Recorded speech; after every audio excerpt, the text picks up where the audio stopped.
right, sweet. Flatline MMA podcast episode number 34. We're back. We've been back. 2020, weird year, but the UFC's still going. They just had their second pay-per-view during the whole coronavirus crisis here. UFC 250 held at the UFC Apex, headlined by the Lioness, Amanda Nunes, taking on Felicia Spencer for the featherweight strap. So let's just get right into it. I thought it was a friggin' really good card. I know we had some early ones.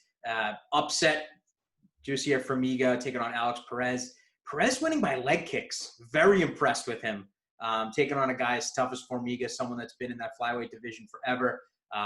Big things to come for Perez here. Next up, fun fight between Cody Stamann, Brian Kelleher. Obviously, those two guys came to scrap. Cody Stamann obviously had a tragedy in his life, losing his brother the week prior. So huge win for him. We saw how emotional he got in the cage. Obviously, that was great to see. And then to headline the prelims, we had Chase Hooper taking on Alex Caceres. Caceres just putting on an absolute show. I think kind of exposing Chase Hooper in his stand-up a little bit. But obviously the kid's only 20 years old, so I don't think there was too many expectations on him. Really, he was 9-0 in his career, pretty young there. So I think he'll bounce back. But great win for Caceres, definitely with a lot of eyes on him with this card. So, and then just going to move into the main card here. You couldn't ask for a better main card. Finish after finish on this. So let's just get right into it. To kind of start off the main card here, amazing bantamweight scrap. Eddie Wineland, who was a former WEC champion, taking on rising star Sugar Sean O'Malley. O'Malley getting it done, first round KO. Vintage walk-off, Mark Hunt-esque. Kev, what'd you think about O'Malley? Because he's getting better every time he steps into the cage. Yeah, I mean, he was untouched that entire fight for how long it lasted. Throwing all sorts of kicks, hitting him with every single punch. Had great movement throughout that whole first round. He just looked awesome. He got the knockout win. Really impressive. I'm excited to see who he fights next. He says he wants to fight pretty soon. So, I mean, he's not injured, Yeah. Had a pretty easy fight, unscathed right now. So I'd like to see him, fight again sometime this summer.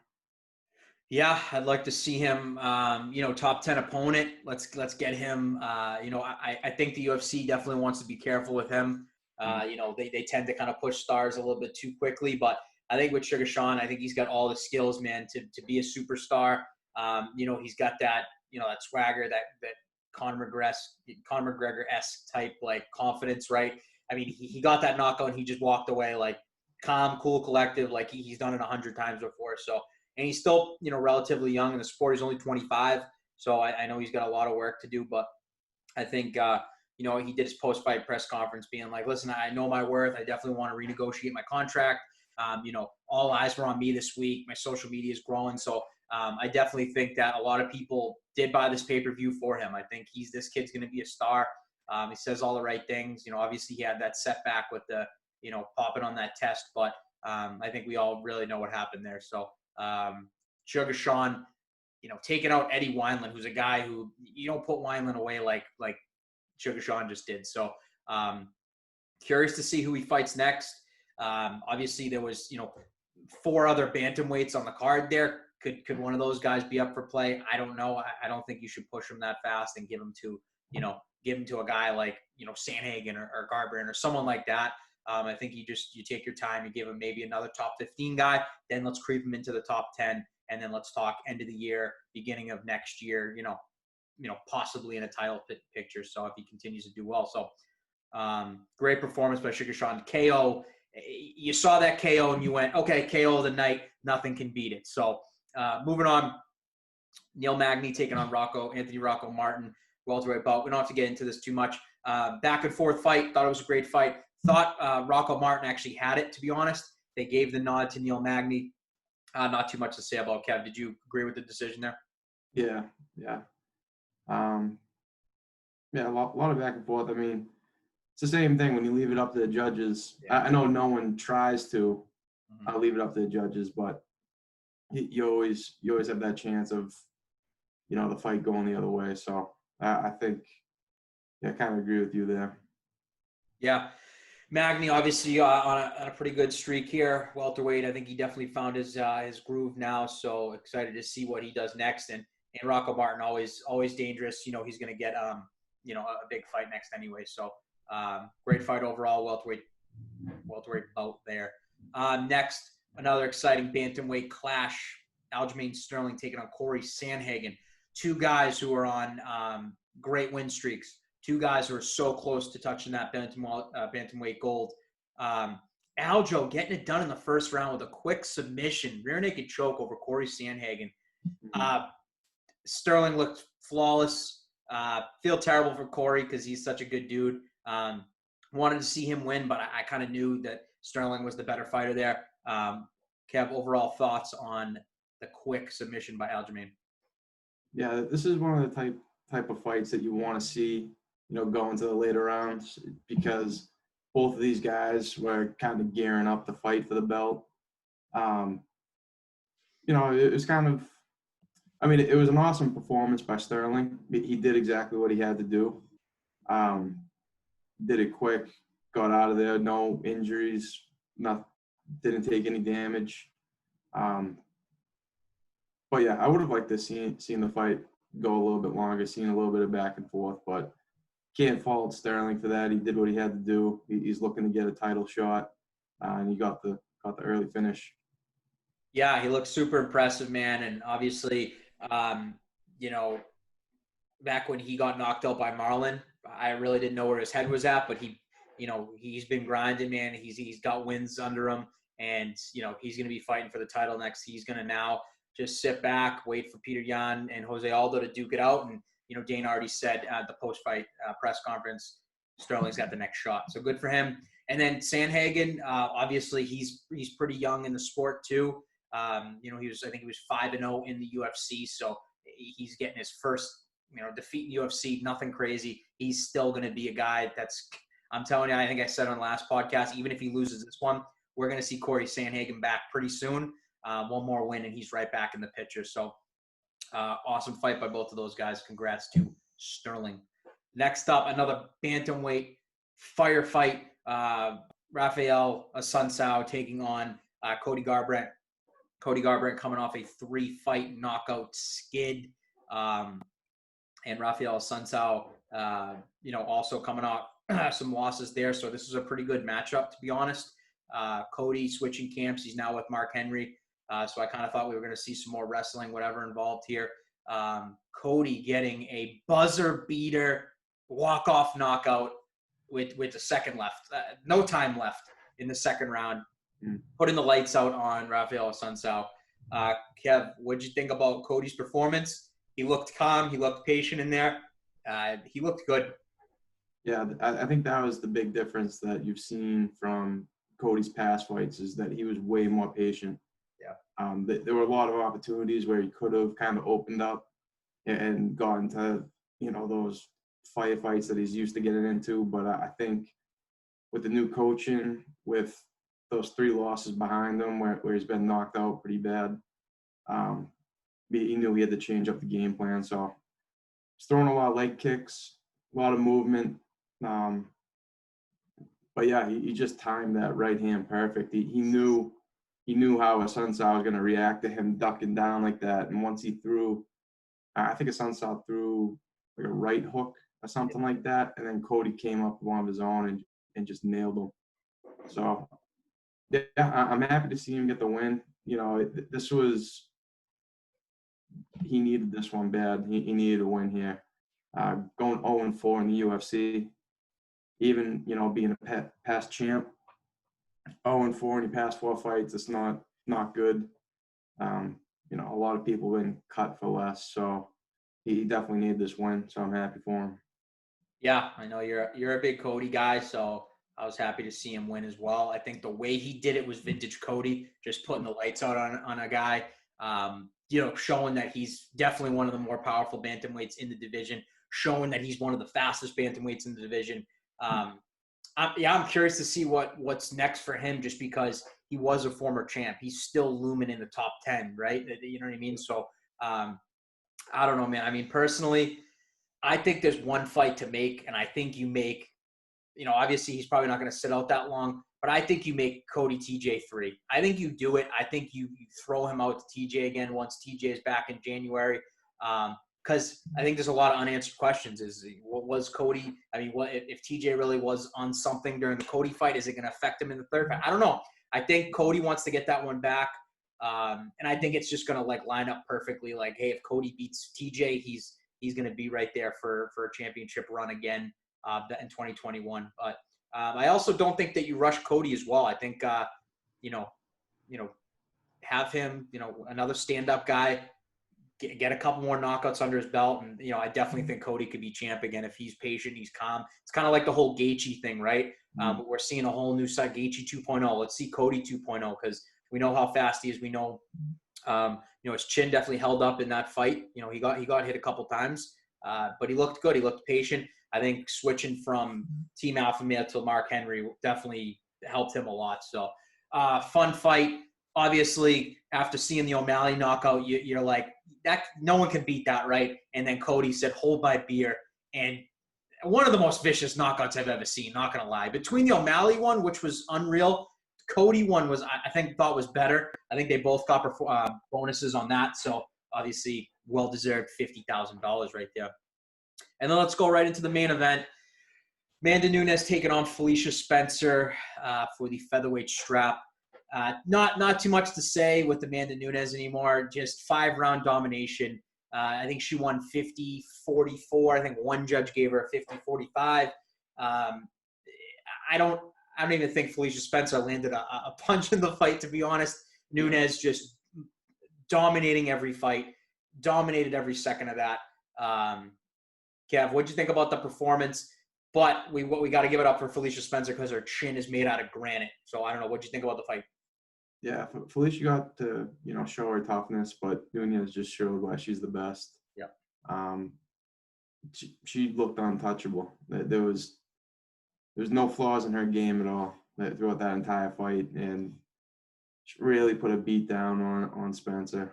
So I don't know. I don't know what's next for her. I mean, there's really no more girl fighters out there for her.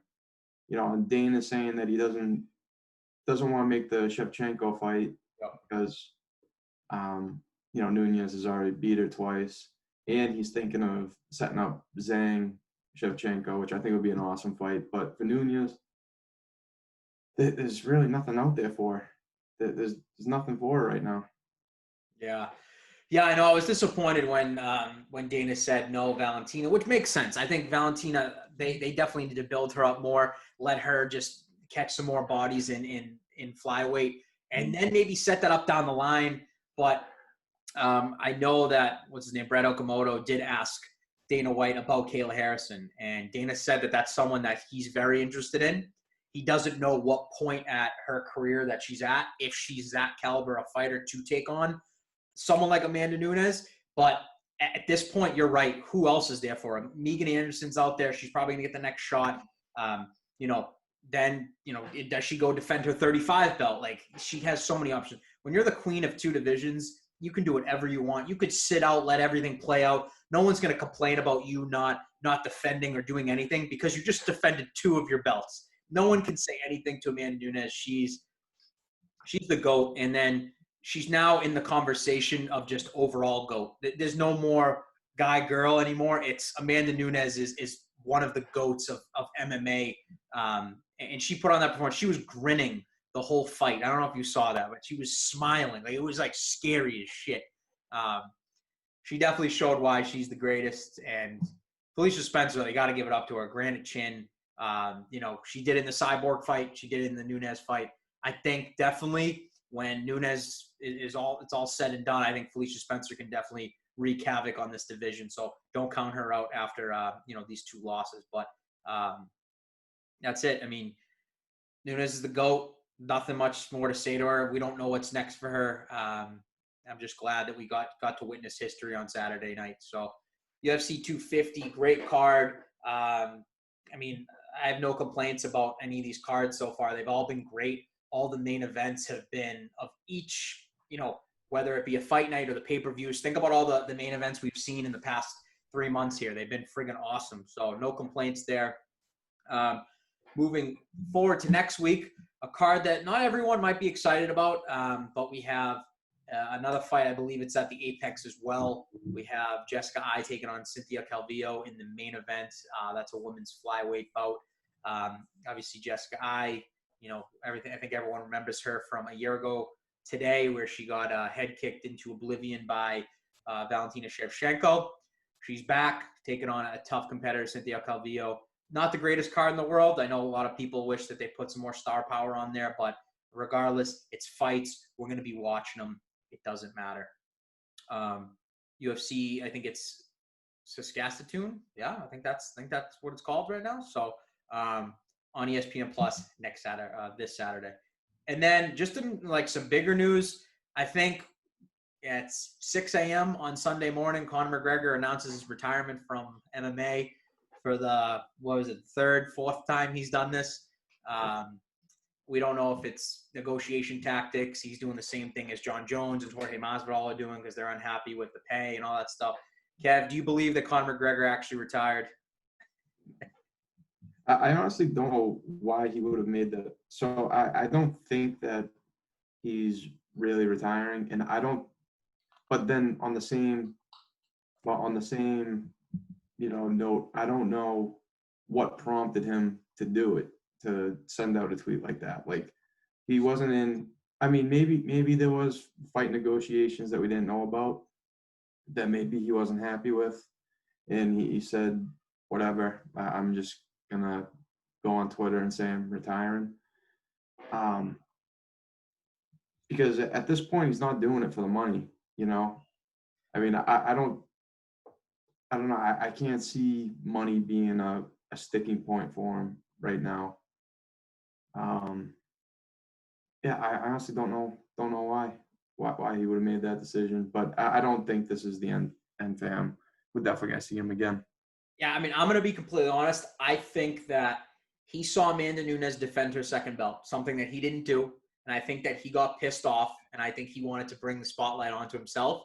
So he did this whole fake retirement thing. I really do, because you know that when Conor tweets, the whole world watches, the whole world retweets, the whole world, you know what I mean? They are going to listen. And I think Amanda was getting so much spotlight that Conor was like, you know what, I'm just going to fake retire right now just so everyone can start talking about me. And like you said, he doesn't do this for money. He does it because he loves it and because he's one of the kings of the sport. And yeah, I think he was just sitting there and he was like, you know what, let's just have fun with this. Let's turn the MMA world upside down. No one actually believes he's retired. I think his son made him a cake that said happy retirement, dad, or something like that, to him trying to make it real. But we all know Conor McGregor. He's going to come back in dramatic fashion. For all we know, something's going to happen. It could be Gaethje. We all know how this plays out when Conor gets his way. So I wouldn't be surprised if, something big gets announced for him pretty soon. It's like Jorge and John. We know they're not done. We know they're not going to another organization. They're just holding out for money, and it kind of helps with their whole stories. George has been in the fucking game for 18 years. He just wants to get paid what he deserves. Same thing as Jones. Jones just fought a couple months ago. The guy's still making pretty good money. I know people complain about Dana White not paying his fighters as much as he should, but at the end of the day, these guys are guys like Jones, and they're making $500K every time they step into the octagon. So I know compared to boxing and all that, it's nothing. But I'm curious to see how that plays out. I know Dana's in a big feud with all three of those guys right now, so pumped to see. Did McGregor retire? Is Jones coming back? Did he actually vacate his light heavyweight belt? Is George going to fight Usman? Is he ducking him? Who knows? So yeah, we got a lot of good stuff coming up this summer. Next pay-per-view getting announced pretty soon, so excited about that. International Fight Week in July. And that's it. We got fights for the next, I think it looks like 3 weeks straight now. So excited about that. All fight nights, some big fights coming up. What do you got, buddy? There was one thing I wanted to bring up. Oh, I guess Woodley said in an interview that he's going to be fighting Covington Oh, I saw that. So, I saw that he said that they offered it to him like after his loss, and he signed right away. God damn, I don't like that fight for him. I do not like that fight. yeah. Yeah, I mean, it doesn't have the same appeal as it would have before, his loss to Burns, but I don't know. I think it'll still be a fun fight. I think Colby will be able to sell it pretty well. Yeah. Push Woodley's buttons and get him going and stuff. So I don't know. I think it'll be interesting, but it definitely doesn't have the same appeal as it would have before.